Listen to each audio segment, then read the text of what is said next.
మీ మహా all in one channel. ఈరోజు మీకు చక్కెర పొంగల్ ఎలా తయారు చేయాలో నేను చూపిస్తాను. ఇదిగోనండి, ఈ విధంగా ఇది ఎలా ప్రాసెస్ చేయాలో నేను చూపిస్తానండి. ముందుగా బియ్యం తీసుకున్నాను, 1 కప్పు, బెల్లం, యాలచి, నెయ్యి, పెసరపప్పు, జీడిపప్పు, కొబ్బరి అండి. చిన్న చిన్న ముక్కలుగా కోసుకున్నామండి కొబ్బరిని. ఇవన్నీ మనకు కావాల్సినవి చక్కెర పొంగలికి. అమ్మవారికి చాలా ఇష్టమైన ప్రసాదం అండి ఇది. ఖచ్చితంగా ఇంట్లో చాలామంది చేసుకుంటూ ఉంటారు. తెలియని వాళ్ళు ఖచ్చితంగా ఒకసారి ట్రై చేయండి. ఇదిగోండి పెసరపప్పు బియ్యాన్ని అండి 2-3 టైమ్స్ కడుక్కున్నానండి. కుక్కర్లో పెట్టుకున్నాను.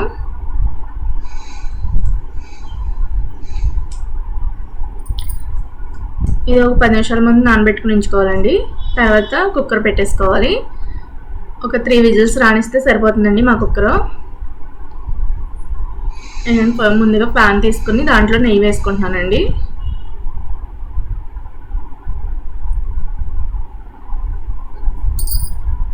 దీంట్లో జీడిపప్పు వేపుతున్నానండి. జీడిపప్పు వేపుకొని పక్కకు తీసుకోవాలి.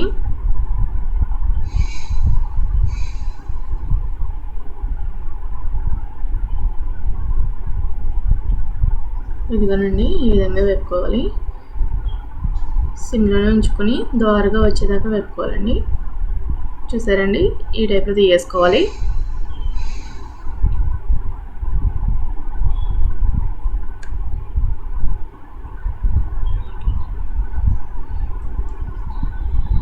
ఇదిగోనండి, ఈ కలర్లో ఉన్నవి మనం వేపుకుని తీసుకునేవి.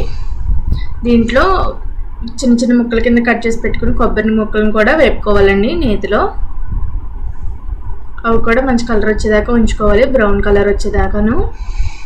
ఇదిగోనండి, ఈ విధంగా ఈ కలర్ వచ్చేంత వరకు ఉంచుకుని తీసుకోవాలండి. తిప్పుతూ వేపుకోవాలండి, అలా వేసి ఉంచేయకూడదు. హైలో పెట్టి మాత్రం వేపుకోకూడదండి, ఎందుకంటే కొంచెం మాడిపోయినట్టు వస్తే అది టేస్ట్ పోతుంది, కలర్ పోతుందండి.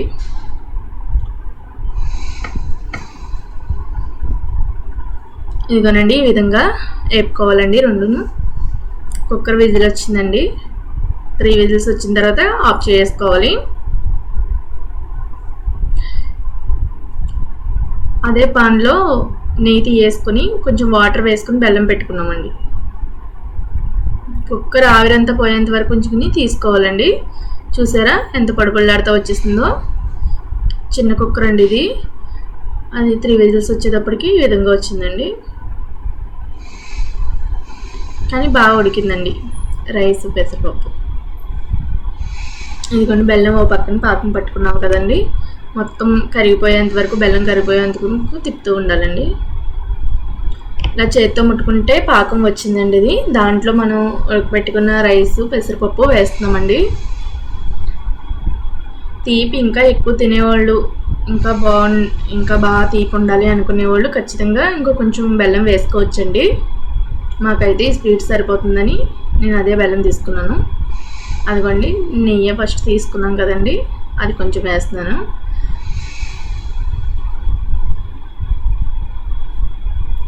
చూసారా, ఇదే విధంగా సిమ్లో ఉంచుకుని ఉడకబెట్టుకోవాలండి, హైలో పెట్టకూడదు. వేపుకుని పెట్టుకున్న కొబ్బరి ముక్కల్ని, జీడిపప్పుని కూడా వేస్తున్నానండి దీంట్లో.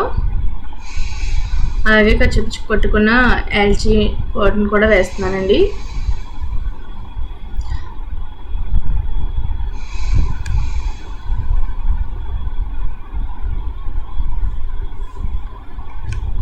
ఇది బాగా కలుపుకోవాలి, అలాగే సిమ్లో ఉంచుకోవాలండి.